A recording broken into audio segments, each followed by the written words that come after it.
So we're about to go live, I believe. Okay.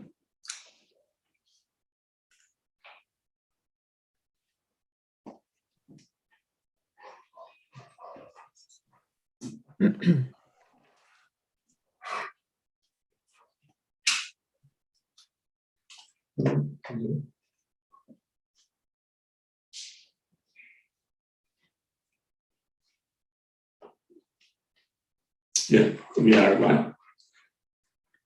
All right, well, good evening, everyone. This is United Medical Wellness Program. My name is Kemal Erkan. I'm here with Donna Gunkel and Amy Wilcoxon. Hey, ladies, how are you doing? Hello. Good. Thank you. So this is our first session of the year of 2022. I'm going to go ahead and introduce our other program members. Dr. Rico Handal is our program director. Tim Loku is our physical therapist. And on a regular basis, we are here with Amy and Donna together. So today, well, our goal with the Wednesday Wellness webinar, we are trying to bring different topics and different providers twice a month from different backgrounds so that we can support our patients with diabetes. Today's panelist is Amy Wilcoxon, and we are going to discuss the Pantry, right? Yes. What we have in our pantry. So Amy, how are you doing? I'm great. Thank you. How are you? Are you all ready to talk about what foods you have in your house? Excellent. Yeah. Prepared. So yes, tonight we're going to be talking about our pantry. So if you've prepared to eat healthier in this coming year, you have to have a healthy pantry, because if you come home at night with no idea what you're going to cook, it's probably not going to be that healthy. So you have to have the food stocked in there in the first place and have a plan. So Amy, if you want to share your screen, you are able to right now.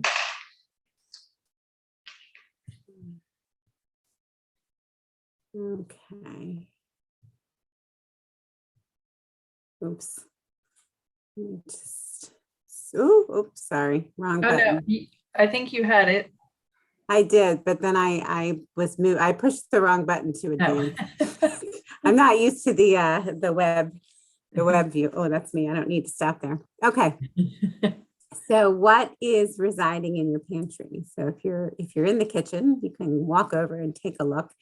How nourishing is that in your pantry? I will say that is not my pantry. That's from the internet. Nothing in my house looks that neat. Those cabinets. You'll see some of my cabinets later on. You'll see they don't look that neat. So do you have the ingredients to cook a healthy meal or even a healthy snack at home? If you want to eat healthy, you have to have the food in the house. We've talked about meal planning in the past. You have to have that plan made, and you have to do the planning to do the execution. So a look, now here's my pantry. You can see it's much messier. Some of my cookbooks, some of my spices. It's a very small snapshot of my spice cabinet. That's why it looks so orderly. Trust me, the other shelves don't look so orderly. So not everybody uses cookbooks anymore. Sometimes people throw things together. There's nothing wrong with that. I do a lot of that. And a lot of people use their iPads or phones or print things off the internet. There's a lot of good blogs out there. Some very old cookbooks there that I don't use very often looking at them. Some I inherited and some I use quite a bit. And you can see that giant file folder, which is full of printed recipes that really needs to be organized. So let's jump right into our pantries. Let's talk about snacks. So to the left, we have some snacks that might be living in your pantry. We have some tortilla chips. We have some Cheez-Its. We have Little Bites. If you have little kids, you probably know about Little Bites. And we have some Townhouse. And then to the right, we have some Wassa Crisp crackers. We have some Triscuits, and we have some popcorn. And we look at, I'm going to come to this one. Oh, it looks like our peanut butter didn't carry over on the large. This is natural peanut butter. As we enlarged, I'm not really sure what happened to that. I apologize. It looked fine on It the original did. version, I thought. So I'm going to jump back though to this one because I want to talk about the differences between the left and the right, and then in the next slide too, we'll talk about. So any comments from Kemal or Donna, differences between the snacks on the left and snacks on the right? Any ideas? On the left, on the right. So Donna, you go first. So I think the ones on the right are probably healthier options because we have popcorn. We have, it looks like whole wheat or whole grain. I see the whole there. Nancy, So they're covered. I'm thinking that's probably a better option than some of the other options we have on the left. Yes, and that's exactly the right answer. So if we look at these on the left, we have, and this doesn't mean you can never have these snacks, but you don't want a lot of your food, a lot of your snacks built around these foods. So if we look at the Cheez-Its and the Townhouse and the Little Bites, these are all made with white flour. They're all refined carbohydrate. Cheez-Its are pretty fatty. They're pretty greasy. Townhouse aren't really terrible. They're not, it's kind of like eating white bread. So it's not really a horrible thing. If you're watching your sodium, there's a lot of salt. There's no fiber though. So you're missing out on an opportunity to eat something healthy. Everything else in your day has been really lovely. Then yes, there's some room for some of this. Tortilla chips, not so terrible, but they're usually fried. So you have a fair amount of oil here. And Little Bites are like desserts. So not something that we want to have on a regular basis as a snack. So if we come over to the right, what do we have here? These are crackers. I mean, it's popcorn. So people always say, I can have popcorn. Notice that these are kernels. So this is not movie theater popcorn. I mean, I guess I could load it up with butter and oil and make it that way. But we don't. I have this wonderful silicone collapsible bowl that I can cook right in the microwave and make air popped popcorn with it. So popcorn is a great snack, especially for diabetes because it's high in fiber. So most of the carbs are fiber. It's not a very high calorie snack. And if you don't put a lot of stuff on it, it's decent. These crackers, the wasa, these are whole grain, but they have whole wheat. They have lots of varieties. And I'm sorry, yes, you can't read that. Wasa are a very high fiber cracker. They're pretty thin. And then Triscuits are one of my favorite crackers to recommend. The reason why is because Triscuits are made out of whole wheat. So they are an intact grain. They're not made out of flour. Like all of these are made out of flour. Triscuits are made out, if you ever had them, they're woven wheat. So yes. They kind of remind me of like the breakfast, the mini wheats kind of thing. Oh yes, they are. Right? They're like a savory mini Only wheat. a flatter one. Yes. So they have that same whole wheat goodness. Now they're still a cracker, so you still have to watch your portion. They're still wheat. So with diabetes, you can't eat a box of Triscuits. You're going to have high blood sugar. So the portion is 5 or 6. I think it's 5, unless you get the thins, and then you can eat more. So you need to limit it to that. Ideally, have something with protein. But if you're going to have a cracker, a Triscuit is a good one. If you have high blood pressure, get the low sodium one. And then it's a win-win right there. And what should you have on your Triscuit? You can have a little bit of a lower fat cheese. If you have high blood pressure, something like a Swiss, that's not a lot of fat or a lot of salt. You could have some hummus on it. You could have some avocado on it. You could have some peanut butter on it. So our next slide is all healthy snacks. This is natural peanut butter. It's Smucker's. I don't know what happened to the picture. I apologize. On here, actually, it looks okay. I don't know why it's grayed out there. Okay. And this is something I took. It's a photo. It's not something that I like some of these others are stock photos.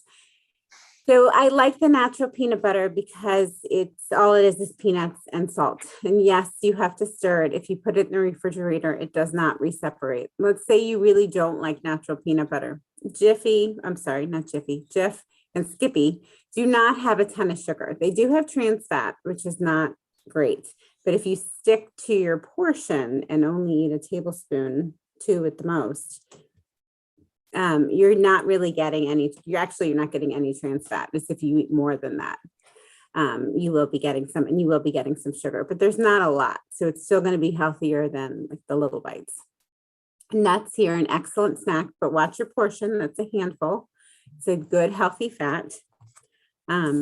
You also want to consider fruit for a snack, and then popcorn. So here in the last one, I showed the skinny, or on the last one, I showed the kernels, and then this is the skinny pop. If you're going to buy popcorn, this is one that I recommend. There's very little in it. It's popped in a little bit of sunflower oil, not enough that it's a huge amount of fat, and it's got some salt and not a lot. So you can see this is, I think that says 39 calories. Yeah, it says per cup.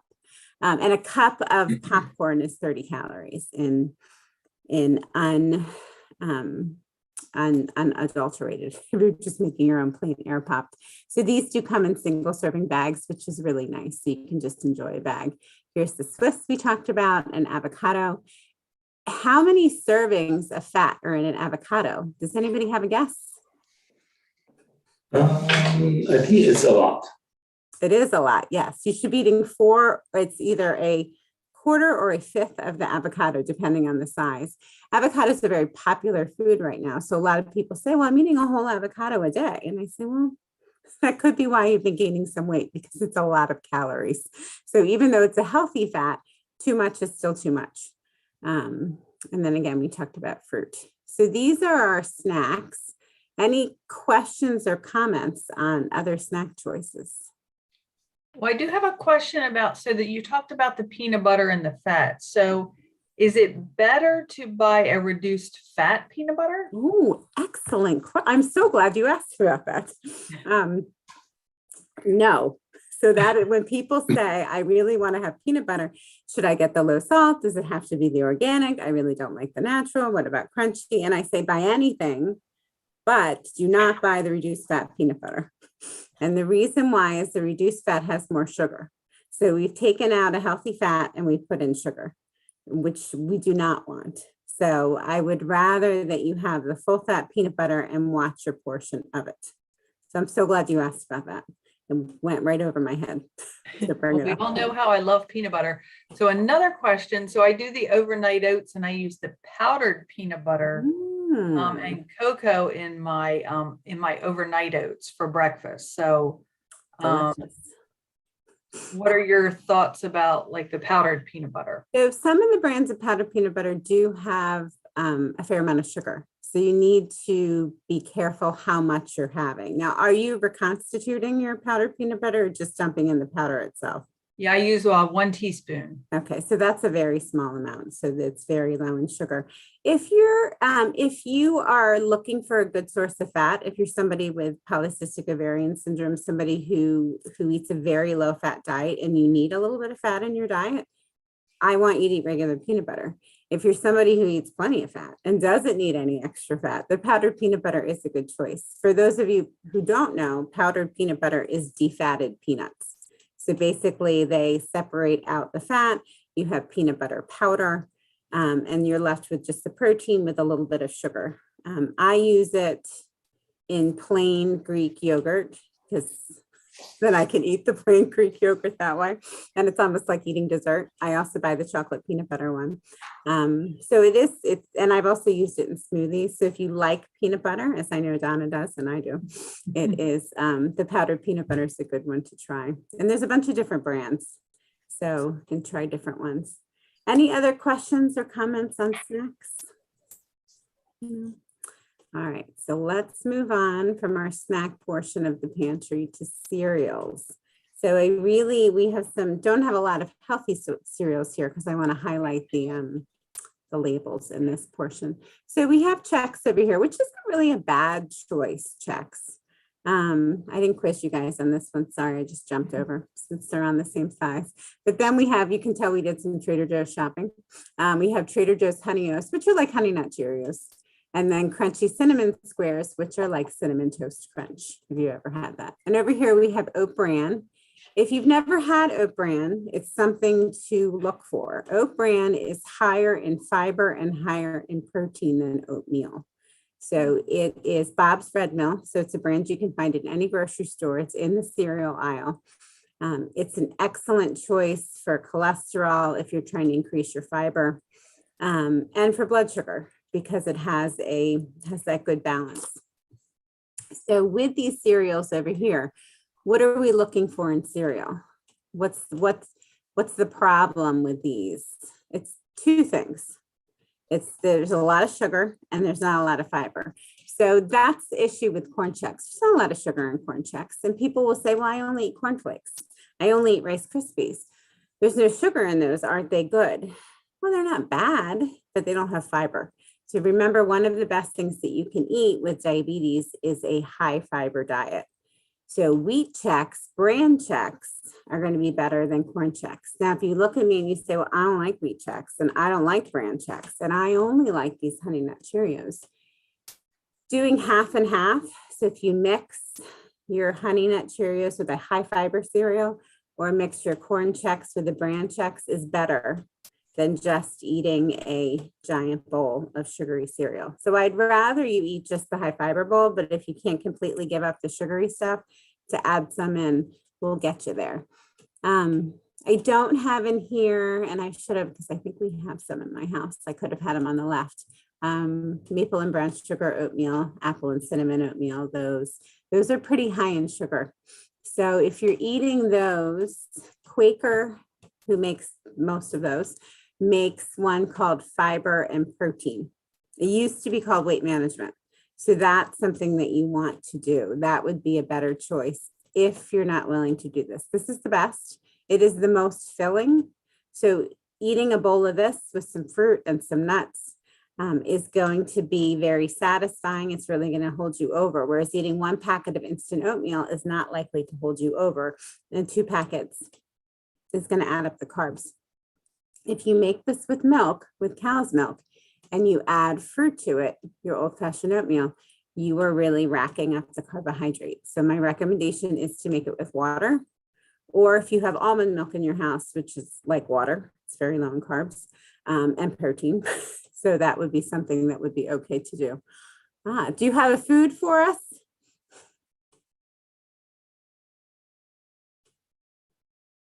And Kemal, you're on mute. Oh. Sorry.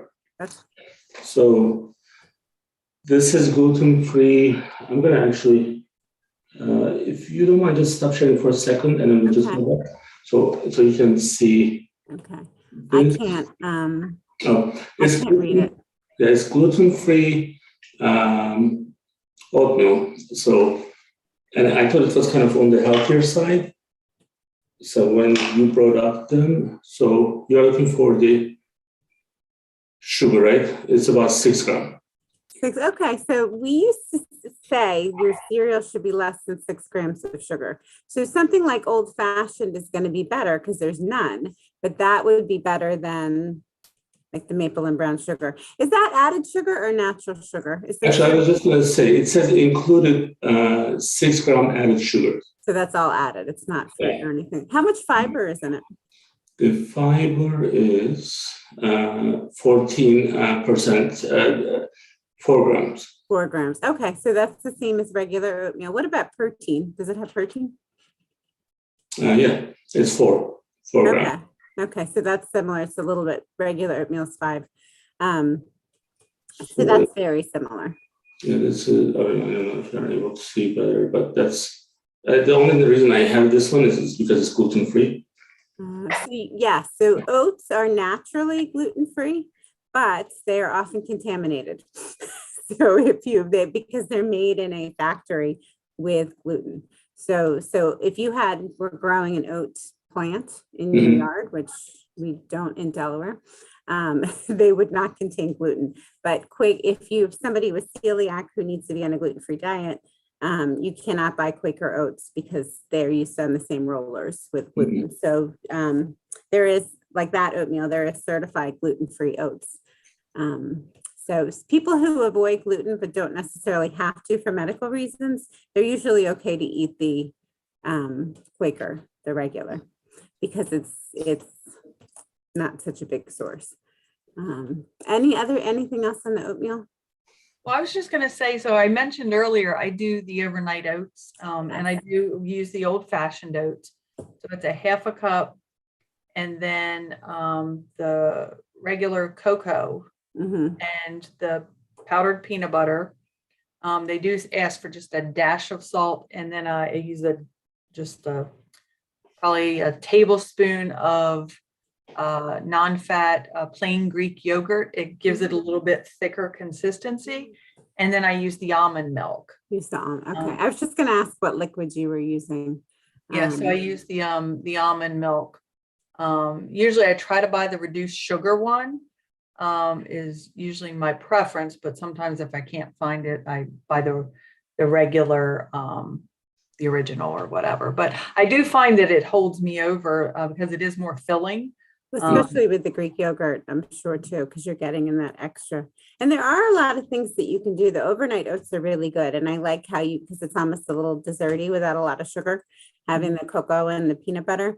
I will often make a muesli. So where I have the oats and then I add in some fruit and some nuts, and I don't cook them. I just pour a little bit I usually use soy milk because I can't use cow's milk. So I pour the soy milk over and I just eat it uncooked, which is nice in the summer. Or I mix it with the plain Greek yogurt. So you're getting a lot of protein in. And I don't mind it. It's crunchy. You can eat oatmeal uncooked. Not everybody knows that. When the overnight oats, it cooks overnight as it soaks. It's nice. Right. Yeah, but you're not physically cooking You're it. not But physically yes, cooking I it. prepare mine like 3 days. So on Sunday, I make it for Monday, Tuesday, Wednesday. Wednesday, I make it for Thursday, Friday, Saturday. So. And the other oatmeal we did not talk about is steel cut oats. So which are a very healthy option. They take a lot longer to cook. So I will sometimes tell people cook like 4 servings, and then you can eat just like you do with yours. Then you can eat it through the week. You can cook it in a crock pot. So it makes it easier that way.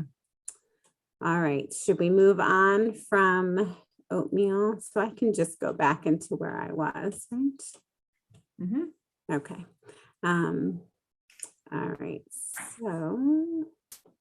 okay. So when we're looking at cereal, we really want to read our labels because, so especially if I'm in a place like Trader Joe's and I don't know, what is this crunchy cinnamon squares that ended up that my son picked out, throw him under the bus there, ended up in my house. So if I'm counting calories, I can certainly look at that. But what I'm really concerned at for cereal in general, certainly taking a look at carbohydrates, but really looking at fiber and sugar. So 10 grams is a lot of sugar. This is all added sugar. This is cereal. There's not going to be something like Raisin Bran is going to have some natural sugar in it because it's got raisins. And Raisin Bran, by the way, has sugar-coated raisins. So you got to be careful with that. It's about 50 grams of carbs. It's got a lot of sugar. So we have 4 grams of protein, but really the big thing, the reason why this is a no is 10 grams of sugar. We used to say less than 3 grams of sugar, but that is almost impossible to find.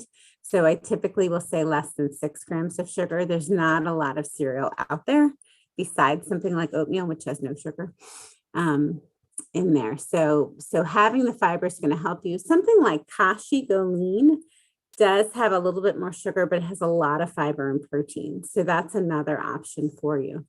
When you're looking at your information, the other thing you want to look at is the serving size. A cup of cereal is not very big. So a lot of cereal bowls today that come with today's China hold 2 cups. So if you're filling up your cereal bowl, you're having possibly 20 grams of sugar. So you're getting in quite a bit more than you realize in the morning. So other things you might want to look at, saturated fat. So cereal is not usually a big source because it's usually a grain. You can see this is 0.5. And then sodium. Sodium can be an issue. So if you are eating 2 cups, this would be 600 milligrams of sodium.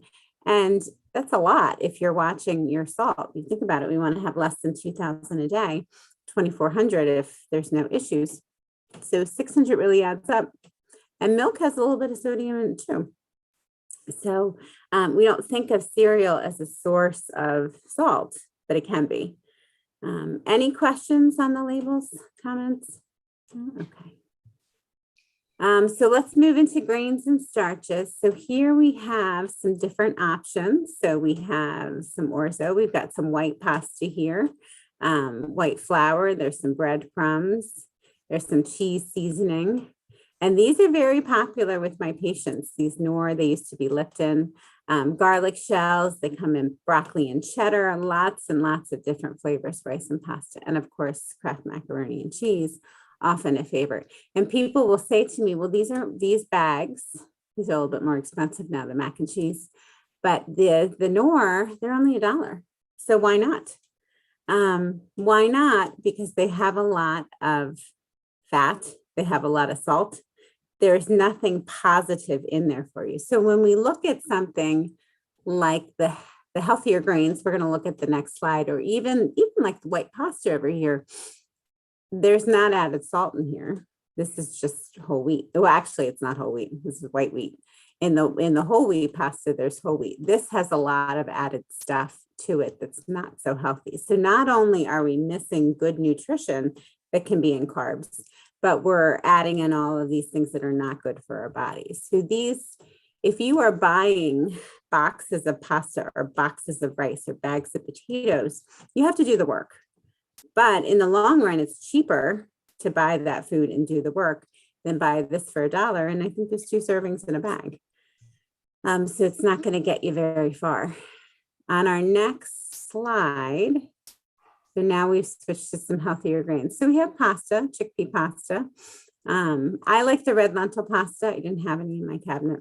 And my box of it is in my office to show patients on the video. So we have some different grain blends here. We have beans, whole wheat flour. Farro is one of my favorite starches. This is just whole wheat. It looks like a fat brown rice. Bulgur is another one of my favorites. So we know the low carb diets are very popular, and they have been on and off for the last 30, 40 years. The issue I have with a very low carb diet is there's no fiber. And we know that people who eat a lot of fiber tend to be healthier. So we're going to talk about fruits and vegetables later, but certainly getting in some whole grains. You still have to watch your portion with these. These are very healthy, but if you eat an entire plate of these, it's going to raise your blood sugar. So how do we know that these are better for you? Because they're whole grains. So they have the outer part of the grain.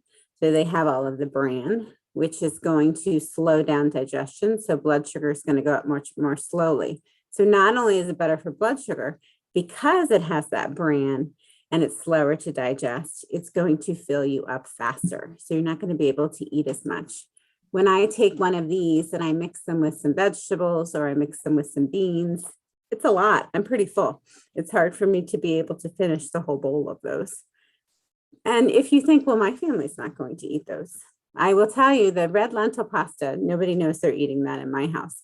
But once you win them over, sometimes it takes some time, like the cereal, that you got to mix half and half, mix the rice, with the white rice with brown rice, or mix bulgur with something else. So the bulgur is pretty mild, and same with the farro. Put a little bit of Parmesan cheese in it to get your family used to it and see what they think. Any questions, comments on these, on the grains? I was going to ask you, Amy, so if someone thinks, oh, I'm not going to like the texture of some of the other grains, it sounds like what you're saying is kind of like with the cereal, is to do a mixture until maybe you kind of get used to the, I guess, the texture, the taste, the flavor. And there's different ways to cook it. So one of the things that's not on here that's very popular, it's actually in the Harvest Grain Blend, which you can't read the label, is quinoa. And so quinoa has a very distinct flavor. A lot of people don't like it. I like farro much better than quinoa, and the nutrition profile is similar. But you can cook quinoa in broth.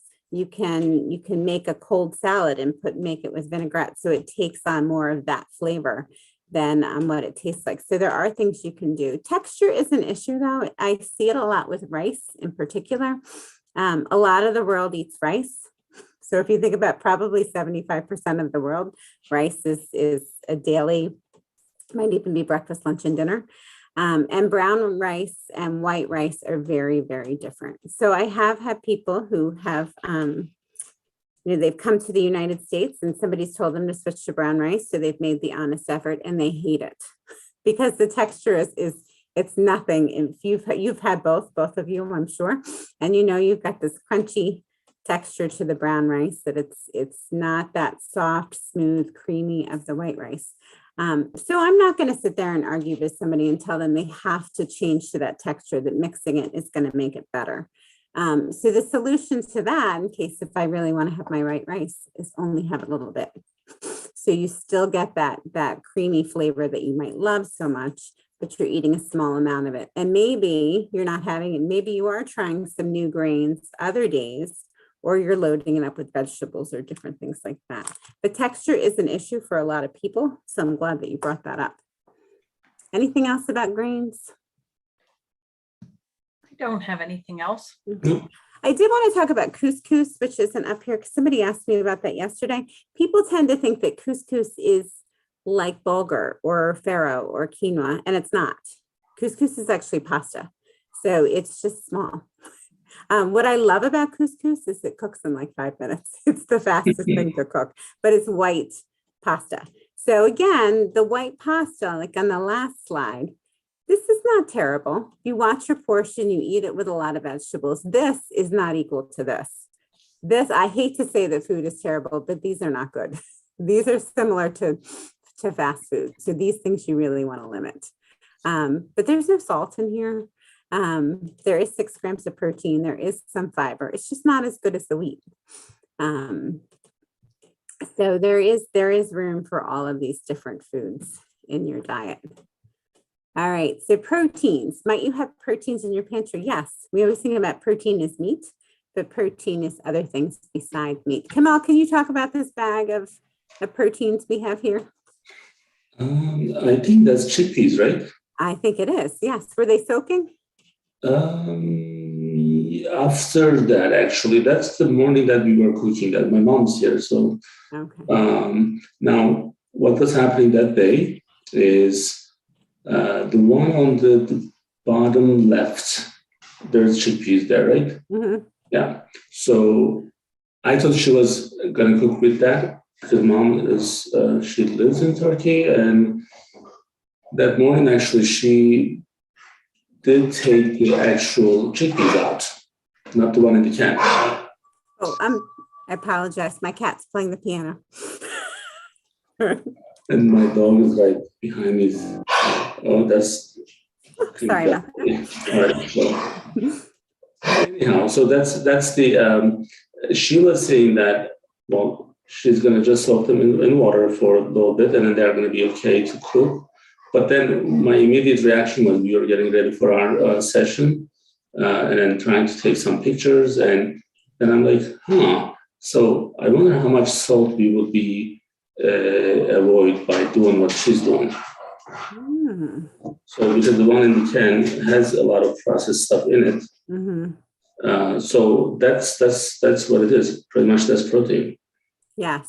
So and they're excellent protein sources. We know that there's a lot of regions of the world that eat a lot of beans and they tend to be healthier. So they tend to have lower rates of chronic disease and live longer.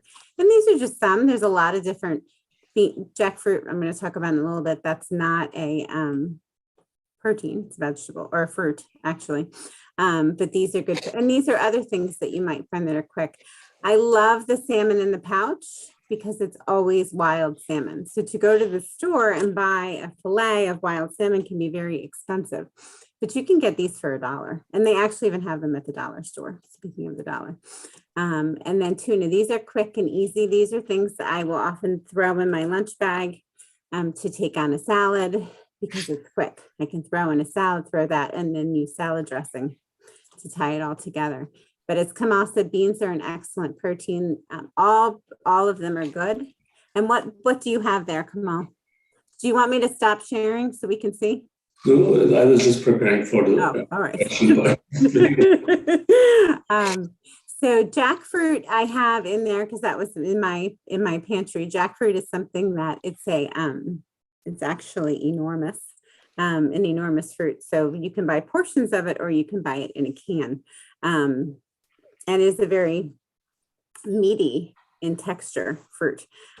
So it's something that I've used to make barbecue with in place of meat. So that's why I have it in there as a meat substitute, but it is not a great source of protein. Beans certainly are. People do worry about having beans because they have carbs, but remember, half the carbs are fiber. So it's not really a bad carbohydrate. Now, if you're eating a huge plate of beans and rice, you have bread, potentially all your carbs are adding up. So when people are eating beans and rice together, I always say, try and have more beans, less rice.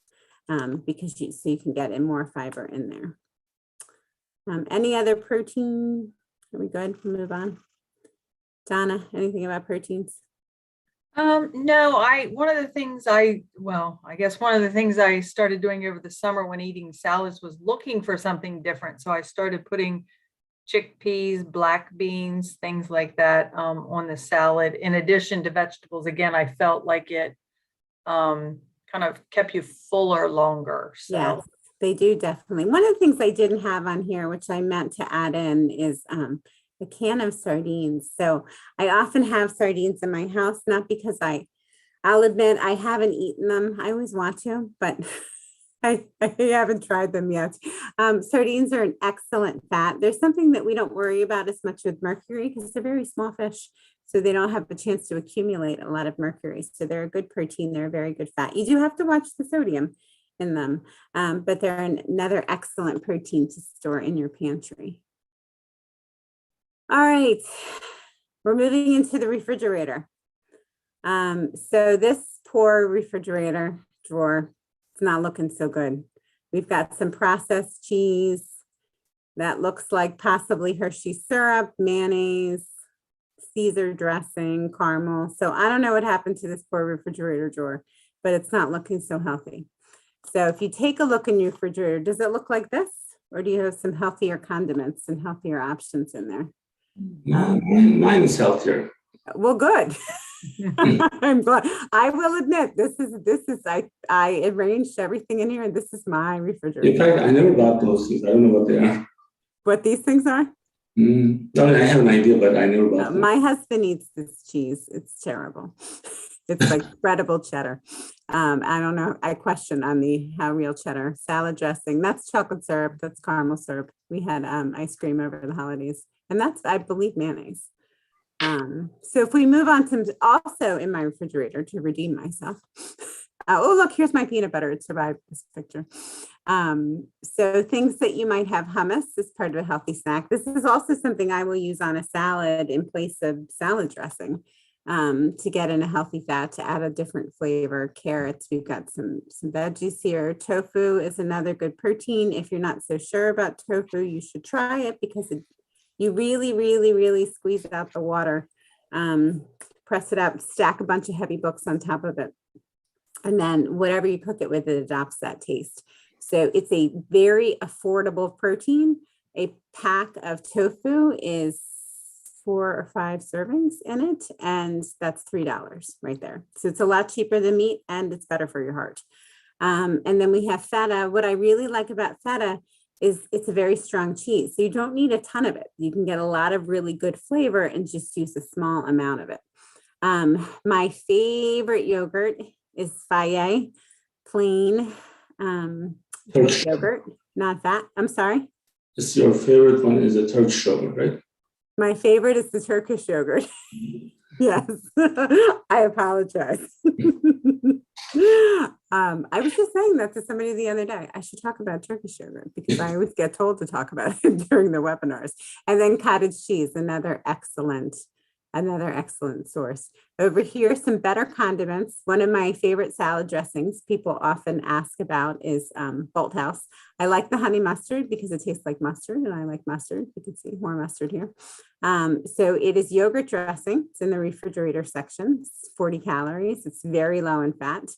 So they make ranch, they make avocado, they make Caesar, they make balsamic. Certainly a homemade oil and vinegar is probably one of the healthiest options you can make. But if you want a creamy dressing, look for the yogurt dressings. Now back here, this is also a refrigerator dressing, but it's not a yogurt dressing. So it's not a healthier option. Now, I want to talk about the whipped butter. I put that in there for a reason. I really like whipped butter because it's butter. It's not margarine. It doesn't have a lot of fake stuff in it, but so it's just whipped, which means it has air. So it's natural butter. It doesn't have any strange things in it, but it's less calories and less fat because it's whipped.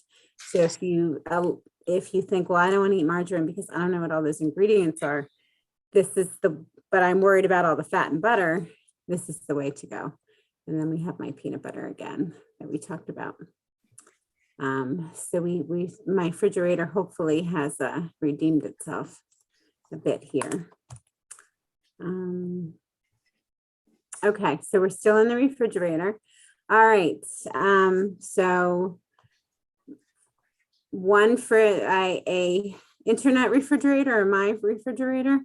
I'm sure everybody's guessed at this point that the one on the left, this is my refrigerator, very messy, doesn't look so neat as this. So what fruits are you allowed to eat if you have diabetes? Anybody want to take an answer to this question? Berries. Mm-hmm.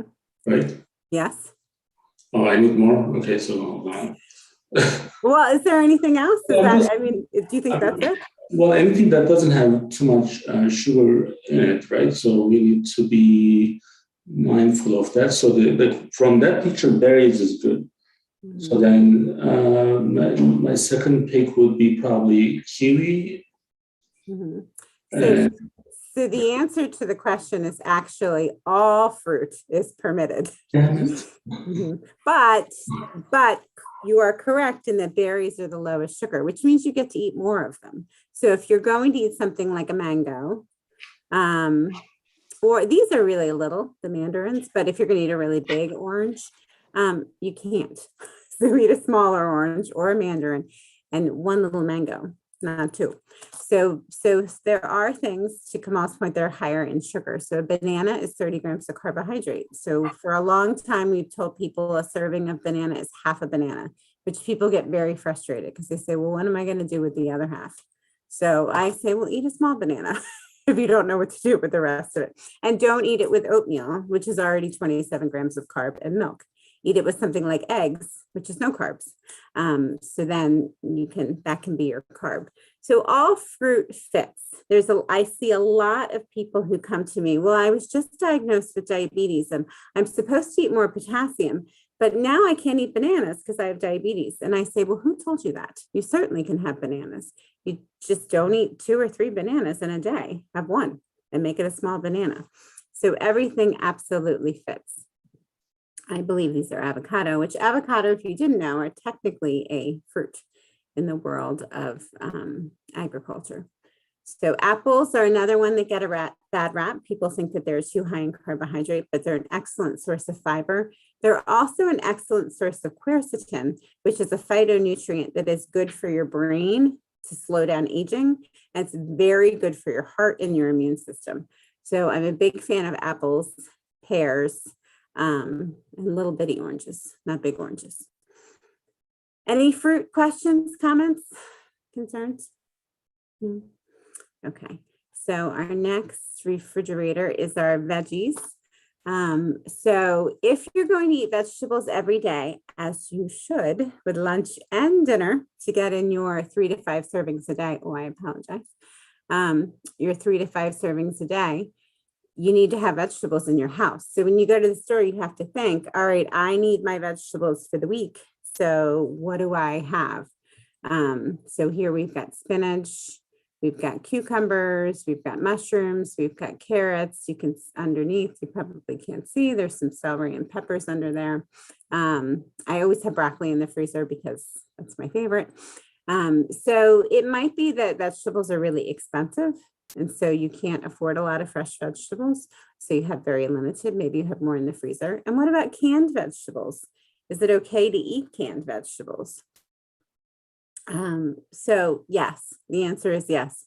Canned vegetables are not as nutritious as frozen because they're canned, so they lose some of their vitamins in the canning process, but canned vegetables are better than no vegetables. So to go back to Kemal's point on the beans about the sodium, you should rinse them off. And there are brands that are low sodium or no sodium vegetables. So looking for those, but absolutely, because especially now with groceries being so expensive, if these are out of your budget, get the canned vegetables. ShopRite has the can sale where their vegetables are really cheap, or their cans of everything are really cheap. So it's a good way to stock up. And frozen vegetables too are often on sale where you can get big bags for $1. The steam fresh ones tend to be more expensive, but the regular ones. And then just keeping them on hand, they're not going to go bad if you don't eat them, the frozen ones. So in summary, and here we have Kemal, this is yours, I believe. It is.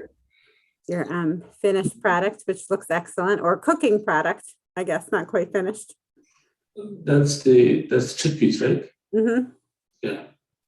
Which they look good. So food with simple ingredients in your pantry. So you should have the ingredients in your pantry to make a meal rather than having all these things that are just sort of add water type things. All your carbs, your starches should have fiber in them, like the bulgur, farro, starchy vegetables, beans, lean proteins, healthy fats. Be prepared to have to put in some work. So some healthy prepared foods, things like hummus, things we didn't have on here, rotisserie chicken, things like tuna that don't require a lot of work. Certainly if you're just going to assemble, that's healthy, but things like macaroni and cheese or frozen pizza, they're not going to be as good for you. And if you need help with coming up with things to do, ask. That's what we're here for. One of the things we spend a lot of time doing with patients is coming up with meal ideas. So we don't typically write menus for people where we tell them eat this on Monday and this on Tuesday and this on Wednesday, but we do, how about this recipe, or how about have this with this, or some recipe websites, which I don't know what happened to these links. I apologize. So some of my favorite cooking blogs, Skinny Taste, Emily Bites, Cookie and Kate, which is more vegetarian. We did a grocery store tour with ShopRite 2020, I guess now. So there's a link to that. So if you're more grocery ideas, we have on our website, one of our handouts is a meal shopping tips. So that's right there to look for what kind of produce should I, well, all produce, what kind of grain should I buy? What kind of bread should I buy? And then some of our favorite cooking blogs. So I'm going to stop because I think, Kemal, you have a lot of items I can see now that our screen is so big. Well, I just wanted to make a scene here. So, well, well, first, I don't know why I have this one in my house. This has like 1,000 grams sodium. Ooh, wow. So it is exactly 1,000 milligrams, 43% of what you need, right? Yeah. And this thing is serving size supposed to be 8, but I'm sure it's not. So the other one that I think you shared with everyone is this little thing has 780 milligrams. Wow. So, and is that a soup mix too? Also, that one? This one is soup. This one is soup. Okay. And soup is really hard. When I was sick last week and I was looking for some canned soup to just heat up, and I don't really like a lot of salty things. And I had a really hard time finding there's a lot of light soup, but finding low sodium soup, there was probably 5 varieties, and I'm kind of picky. So I didn't like some of them, but there were very few varieties of low sodium. Most of them, to your point, were over 1,000 milligrams. Yeah, I think that most of the food that we have, the choices that we are making is pretty clear, right? So we make those choices. We know that this has no salt in it. Mm-hmm. That's going to be in it is the one that we are going to add. Mm-hmm. But if I get this on the can, it's going to come with a lot of salt already. So same thing with this bulgur. Mm-hmm. So now I like these because they are gluten-free, but I was just checking as you were just lecturing us. This has some sodium. It's not too bad. It's about 85 milligrams. So that's not bad at all for a cracker. Yeah, and it's, again, like gluten-free part makes a huge difference for me. But I think there's a good and bad choices. So, and it's easy to make those choices these days because the nutrition information is telling us exactly what we need to know. So I think it would be, we just need to be smart. Now, my mom has been here for 3 weeks, and as you know, I do talk about her a lot. So in these sessions, and I do see what she eats and how she eats, and while she's with us, her portions and what choices she has, she does pay attention. Mm. So it does take some effort, and it does take some. Well, you have to give some. You have to try to make the right choices, and she's trying. So I think most of us are going through the similar issues, so the choices are very clear. So there's good and bad. No, and I think you're right. One of the things, there's a couple of things that you said that I want to comment on. Those good things aren't bad. They don't have a lot of fiber, like they're not, but they're also not Cheez-Its. They don't have a lot of fat in them. And one of the things I like about the good thins is the portion is very big. So if somebody's a volume eater, I think it's like 38 or 40 crackers. The dried beans are the best, but if you don't have a lot of time to soak them and cook them, canned beans are better than going to Popeyes to get fried chicken. Goya does make low sodium beans in a can. So not all their beans, chickpeas, maybe they're black beans. I think there's 3 bean varieties that come in low sodium. And you should always rinse them, and that'll take about half the sodium off. If you have an Instapot, you can cook your dried beans in 30 minutes without soaking. So that's my quick tip of what to do with your dried beans. Before I had my Instapot, I'd cook a whole pound in the crock pot for the week. The other thing I want to comment on is a good point you made about choices. It is hard to make these choices every day. Years ago, when I worked in pediatrics and we would work with families about cooking, a lot of the research that came about is how little time we spend in this country. We eat so much, but we spend so little time on food preparation. And actually, Turkey, I remember, was one of the countries that came up with the top in the amount of time they spent cooking. Yeah. So and it's because this real food that people are eating requires a lot of time. And I think you get a lot better nutrition when you're doing all of that cooking. It's just the time is sometimes hard for us to put in. It's more than just diabetes. It's overall what it does to our body. Like when you have a lot of salt, even if you don't have diabetes, you feel the difference when you eat too much. If you're always eating out, you feel the difference versus if it's a cooked meal, home cooked meal. So, Donna, you were saying? Well, I was going to say exactly what Amy was saying. Sometimes we look for convenience, right? So it's trying to have a balance with convenience. So making the choices to have a salad and have the beans and wash the beans is, if you don't have time to cook a full meal, but you're still getting all your vegetables and you're getting the proteins. But I think you're right. We're all guilty of that sometimes, where it's like, what's the easiest thing? And that's why Amy did one of our quick tip series on meal preparation to help with preparing for the whole week, cooking things, and then utilizing it to make different meals like chicken and things like that, where you can have 3 or 4 different meals, but you've prepared the chicken like on a Sunday, and then you can have it on your salad. You can have it with other vegetables and things like that. So you're prepared for the week. Yeah, and it's just because it's hard, and I get it after work. I mean, I coach cross country and I coach track and working and with the family. It's hard to come home. I don't have 2 hours to cook after work, but if I have those things prepared or those convenience foods, because I'm sure I would be just as guilty of getting something that's quick, that's not as healthy, or going out to eat, to Kemal's point. Yeah. Well, the moderation is the the kind of like the answer, right, for all of these. Yes, moderation is the answer. That's okay to do it sometimes. It's just not okay to do it all the time. Because even you're right, without diabetes, you can still have problems. And it's one of the things I talk with people about, like the low carb dieting is, yeah, you can lose weight, but what are you doing for your body?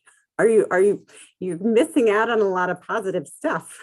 I'd like to live a long time and have an intact brain that's working in my 90s and not with dementia. The whole point is like when we are, as we are getting older, like when I see my parents, for example, like my dad, he's almost 81 and he's healthy. Like, but I see what he is, what he does, and he tries to be healthy. It's not like coincidence. So he puts effort, and that's what it is. We just need to make those choices, regardless of what the chronic illness status is. So I think it just makes sense to make smart choices in moderation. So, which is good. Wow. That way, if you're going to have a little something extra, you can. Absolutely. Well, guys, I know this has been about an hour now. So next event we have is the 4th Wednesday. That's a support group, right? So our support group is the 26th, and we're going to be talking about New Year, not New Year's resolutions, but getting back on track on New Year reset. And then our next webinar is February 9th with Tim McHugh, our physical therapist. And we're going to be talking about exercise and diabetes. All right. Well, thank you for being with us, and we'll be back with the support group. So we have a lot of templated emails that we are sending to our patients, and support group is one of them.